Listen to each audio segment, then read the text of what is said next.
Bonjour à tous et bienvenue sur GIT. On va parler d'Europe aujourd'hui avec mes deux invités. Nico Méred qui représente Sciences Po Paris, vous êtes l'expert en géopolitique de l'hydrogène. Et Laurent Anthony, vous représentez donc l'IPHE, vous êtes directeur exécutif de cette structure qui est un partenariat international de gouvernement à gouvernement autour de l'hydrogène. Alors, si je vous ai réunis tous les 2, c'est parce que je voulais qu'on évoque, finalement ce que l'Europe a décidé ou annoncé récemment, donc pacte sur l'industrie propre par exemple. On voit qu'actuellement ce contexte international est complètement chamboulé. La vraie question, c'est est-ce que l'Europe, réagit de la bonne façon? Qui commence? Déjà, est-ce que l'Europe réagit? Alors déjà, la réponse Ouais. est plutôt oui, ce qui est déjà une première bonne nouvelle. L'Europe aurait tout à fait pu être attentiste, passer et puis surtout se dire: «Bon voilà, on va faire le dos rond et puis on en reparlera en 2-3 ans». Pas du tout. Il y a quelque chose qui bouge et de fait, c'est parce qu'il y a une volonté de maintenir des industries, voire même d'essayer de relocaliser des industries, que les choses bougent. Pour autant, bougent-elles assez et bougent-elles dans la bonne direction? Ça, c'est pas encore gagné. Et notamment sur le sujet de l'hydrogène. Parce qu'on peut effectivement dire, entre le rapport Draghi qui poussait vraiment Sur la sur compétitivité. la Ouais. compétitivité, qui donnait des directives claires de comment l'Europe peut rester compétitive dans le domaine de l'hydrogène. Malheureusement, cette partie-là du rapport Draghi n'a pas été remise dans le pacte industriel d'industrie propre. Et ça, je pense que c'est très dommageable au niveau européen. Alors, il y a des consultations évidemment qui vont intervenir, là notamment jusqu'au 25 avril et de fait, ce qui va être important pour ceux qui, dans l'hydrogène, veulent défendre tel ou tel aspect et en particulier, je pense, en France, à ceux qui veulent défendre le fait d'avoir une parité de représentation entre la dimension électrolytique à partir de renouvelables, qui est, elle, bien inscrite dans le texte et les autres types d'hydrogène bas carbone, y compris de l'hydrogène électrolytique fait à partir, de nucléaire. Il va falloir une forme de mobilisation. Mais ça va pas s'arrêter là. Parce que derrière, il y a un autre problème, il y a une autre difficulté en tout cas, qui est la question de la redisposition, la transposition de ces, différents mécanismes de financement et de ces mécanismes réglementaires au niveau nationaux. Et là, ce qu'on est en train d'observer, c'est que élection après élection en Europe, en tout cas dans l'Union européenne, ce sont des gouvernements plutôt de droite dure, voire d'extrême droite, qui arrivent à gagner les élections sur des bases assez populistes la plupart du temps et des bases anti-écologiques et donc dans ce contexte-là, on observe 2 types d'extrême droite en Europe qui émergent. Une extrême droite qui pousse pour l'hydrogène de manière assez forte, Forcément, ouais. comme par exemple en France avec le Rassemblement national et puis d'autres territoires, d'autres pays européens où justement l'extrême droite est en train de se positionner sur une logique écologique en utilisant l'hydrogène comme justement un repoussoir. Donc de fait, ce genre de dynamique nationale-là va avoir un impact derrière sur les, transdispositions et les redispositions de budget, à l'occasion. Alors, transposition est un sujet, mais je pense que finaliser la réglementation au niveau européen est également clé. Et là, malheureusement, il nous manque quand même toujours un élément fondamental. Même si l'Europe dit à travers le monde, dans toutes ses interventions, l'Europe est la seule région du monde qui a l'ensemble de la réglementation pour développer la filière hydrogène, elle oublie juste de mentionner qu'il manque la règle de définition de l'hydrogène bas carbone.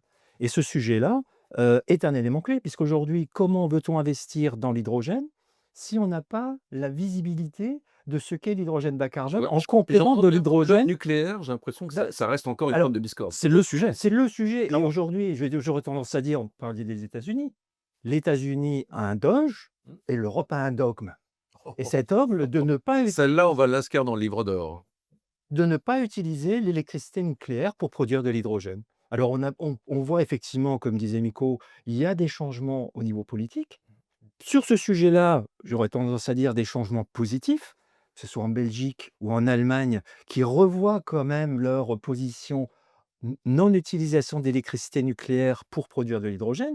En revanche, aujourd'hui, à travers ce texte notamment, la Commission européenne, la nouvelle Commission européenne, ne change pas de position. Et ça peut devenir problématique, pas uniquement pour la France, mais pour tous les pays. Et je veux dire, ce qui va rendre difficile la chose pour l'Europe, c'est que tous les pays au monde qui disposent de l'énergie nucléaire s'en servent pour produire de l'hydrogène en complément et non pas en opposition du renouvelable. Il n'y a qu'en Europe où ça prête débat. Alors justement, on se demandait si l'Europe réagissait de la bonne manière, face à un Donald Trump qui est très imprévisible et qui bouscule tout. Finalement, quelle stratégie, adopter? La stratégie d'être soi-même et d'avoir une politique qui soit une politique coordonnée. C'est là toute la difficulté que Laurent évoquait et que tout le monde connaît en réalité. aujourd'hui la situation politique au niveau européen, une forme de polarisation à des échelons intergouvernementaux est plus exacerbée que lors de la précédente commission. Et donc, sur la précédente commission, il y avait déjà eu une grosse difficulté, pour ne pas dire une impossibilité, de trouver un terrain d'entente sur la dimension de la reconnaissance de l'hydrogène bas carbone à partir de nucléaire. C'est véritablement ça, la principale pomme de discorde sur laquelle on n'arrive pas à se mettre d'accord au niveau des 27. Et là, sur les nouvelles commissions aujourd'hui, fondamentalement, ce qui peut poser problème, c'est peut-être pas tant la nouvelle commission qui, on le voit avec un certain nombre de nouveaux commissaires européens, a une vision un petit peu plus favorable, en tout cas qui ouvre un peu plus la porte à cette reconnaissance de l'hydrogène à partir de l'électrolyse du nucléaire. Et fondamentalement, malheureusement derrière, le sujet qu'on va avoir, c'est au niveau national, est-ce que véritablement, petit à petit, on va avoir une forme de cohérence et est-ce que Trump, ou le risque de Trump, peut arriver à créer cette cohérence? Pour l'instant, en tout cas, ça, je ne le vois pas. Dernier point, on sait que l'effort de réarmement va mobiliser beaucoup de capitaux. Est-ce que dans cette affaire, finalement, l'environnement ne va pas être, impacté, par rapport à ce qui était initialement prévu? Bah, moi, j'aurais tendance à dire que, pour répondre à la question précédente de Donald Trump, je pense qu'il faut que l'Europe adopte enfin une démarche pragmatique. Et si on veut combattre le changement climatique, c'est raisonner l'empreinte carbone et non pas l'énergie primaire utilisée.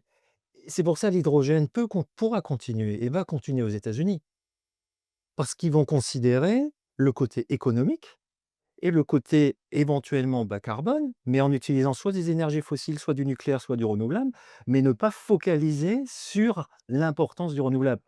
Mais si produire une molécule bas carbone a économiquement du sens et créer du business, to make a deal, ça continuera de fonctionner aux États-Unis. À l'Europe, d'être à la même hauteur en disant bah, soyons pragmatiques, qu'est-ce qui va développer l'économie européenne sans, c'est-à-dire non pas au détriment de l'environnement, mais ça sert également à favoriser la lutte contre le changement climatique, même si c'est moins rapide que ce n'aurait pu l'être, Et un coût acceptable aussi, d'ailleurs. mais à un coût acceptable. Mais ça, c'est vraiment le défi européen. Jusqu'au jour où le Doge se transformera en dogme. Et c'est ce qu'on est déjà en train d'observer. Il y a des signaux faibles relativement de plus en plus importants depuis mi-février qui montrent qu'effectivement, cette logique de l'hydrogène en tant que tel, à partir de renouvelables comme à partir de nucléaire, devient pour l'administration Trump, ou plutôt pour certains de ses partisans à des échelons locaux, inacceptable. Alors pourquoi ça devient inacceptable? Parce que l'hydrogène est identifié dans des échelons locaux à des politiques démocrates sous Biden.